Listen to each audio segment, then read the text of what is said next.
All right, welcome to the Explainer. Today, we're going to talk about the last great Indian empire before the British Raj, a power that, for over 150 years, completely shaped the subcontinent. So let's kick things off with a pretty chilling warning. Back in 1715, a Maratha minister named Ramachandra Pant Amatya wrote this about the European hat wearers. And boy, was he right. It was an incredibly accurate prediction that really sets the scene for the massive challenge the empire was about to face.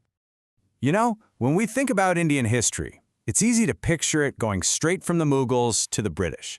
But that's like skipping a huge, really important chapter.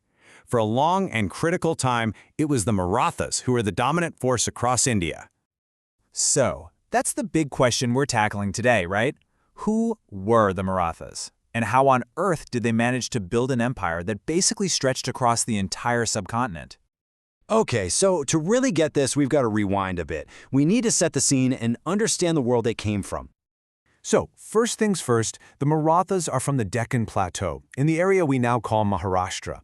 They speak Marathi, a language with this incredibly rich history. But it wasn't just about language. Their whole society was shaped by something called the Bhakti movement.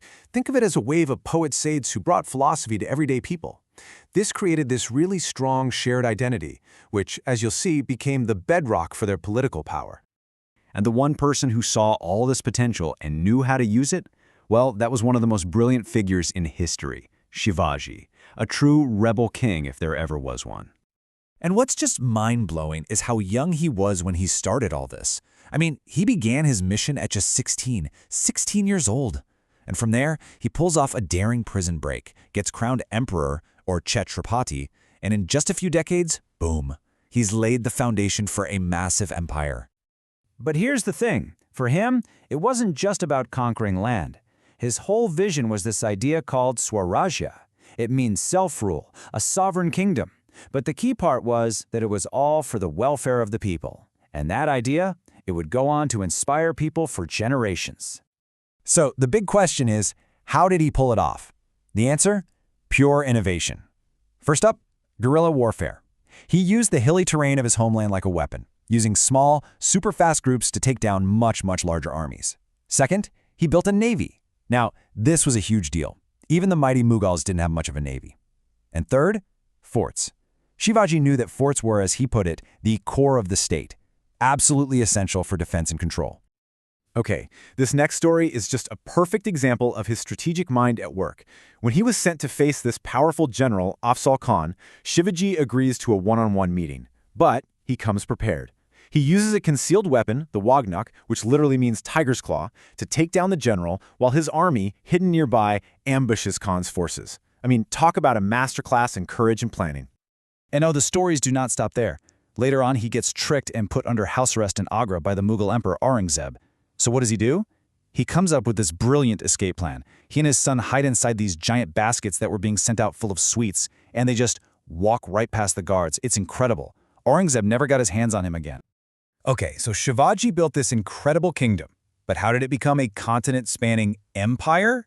Well, after his death, the foundation he built was so strong that his successors could take that vision and run with it, turning it into a massive pan-Indian power.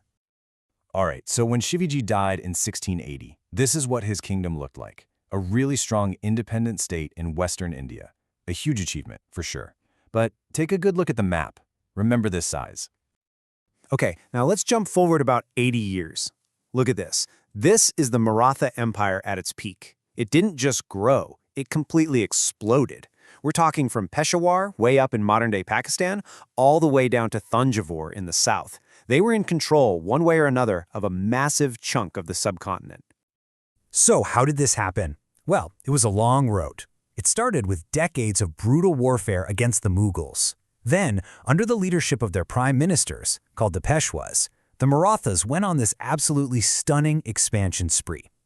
The kingdom became more of a confederation, with powerful Maratha families carving out their own territories.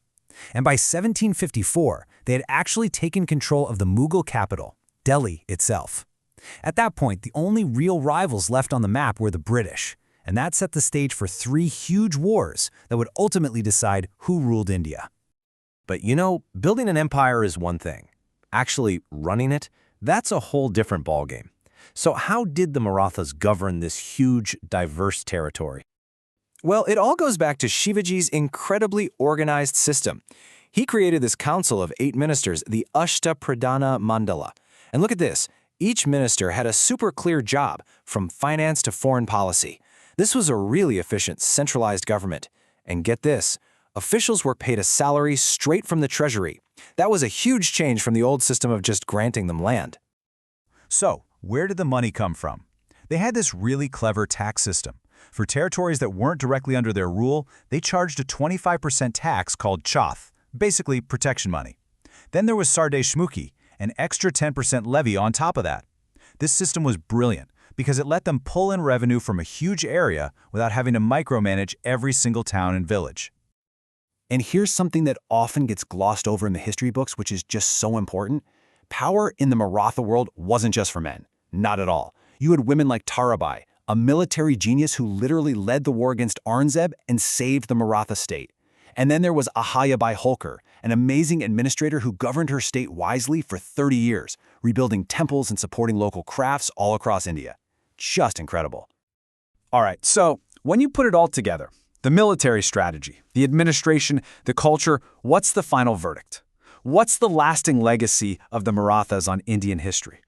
Well, it's absolutely huge. For starters, they're the ones who really ended Mughal dominance.